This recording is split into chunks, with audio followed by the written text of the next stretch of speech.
Hey guys, good evening. So, welcome back to Solitary Scripting.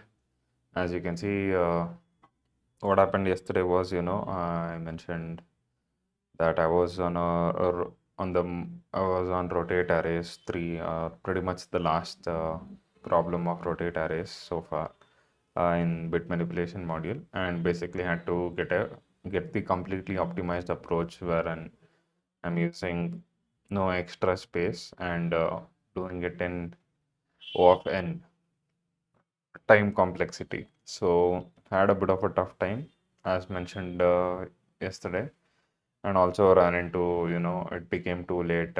Spent almost 3 hours, if not more, trying to figure out the problem. And yeah, I eventually looked at the solution that Vaibhav had shared, but in his approach, I didn't understand the key logic towards the end.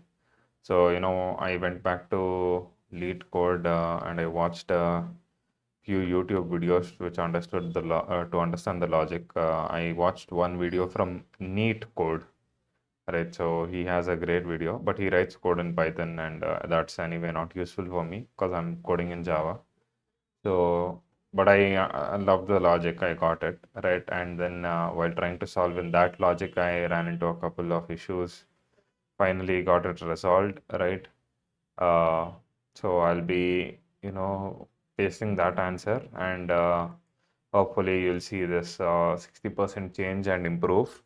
So let me just do that, and if everything goes well, I'll update you guys. And yeah, I think yesterday's video was way too short, so I'll probably club that with this one, so it becomes one video. And essentially, I would have solved two problems. And for today, specifically, I haven't solved any additional problems. I just figured out that one, a part of the problem that was wrong yesterday. Yeah, I understand I have to, I should have solved a little more.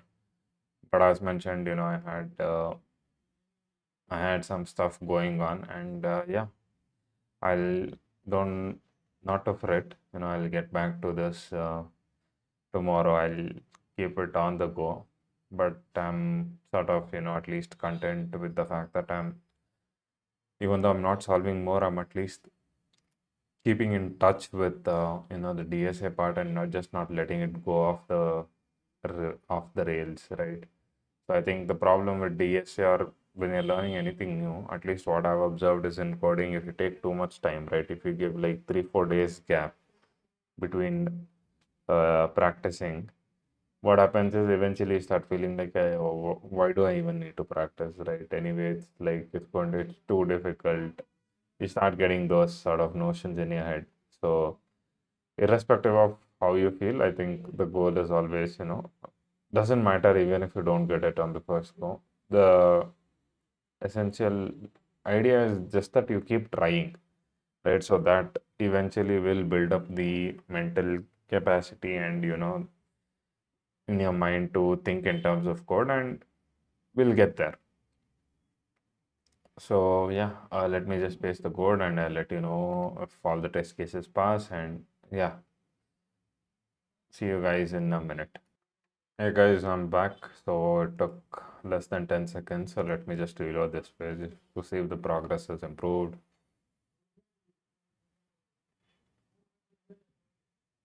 Yeah, so it's at 65%, very minute difference, because basically one of the 5% I probably got like 3%, 2 to 3% yesterday. But yeah, this made a lot of sense. So let's just see what else is left in the assignments, right? To get an understanding. So 1, 2, 3, 4, 5, 6, 7, 8. So there are 8 more tasks that I have to do in order to, complete the module, and I'll be able to move on to the round zero simulator. I'm actually terrified of this round zero simulator stuff, right? Because this is basically a DSA exam, and the catch is, you don't clear it by getting 80% within 2 attempts. You have to, the entire manipulation module will be, reset, and, you have to start all over again. So that is what scares me. So I think I have to take it a lot more seriously, because then there's the concepts of hoops, binary search, which is things are obviously going to get just more difficult starting from bit manipulation itself. Hoops concepts, as far as I remember, they are also not that easy, but they are doable, right? Everything is eventually doable. So post that, another test and a mock interview as well. After that, stacks, queues, linked lists, and recursion, and then another test and another mock interview. And then, yeah, I think the moment we get into web dev, this is sort of a space that I like a little, right? HTML, CSS, JS. There are a couple of concepts in JS, that just never got through my thick skull last time. It was just way too difficult. But ideally, my target was, because I was not working, I thought, I'll be able to do DSA and also start off with some basic web development, some HTML, CSS, sort of brush up on it while I was doing DSA, but that hasn't been possible so far. Nonetheless, I'll keep continuing, moving forward, and we'll see how this goes, right? Cool. So thanks for watching the video. It's a very short update. So yeah, see you guys in the next one.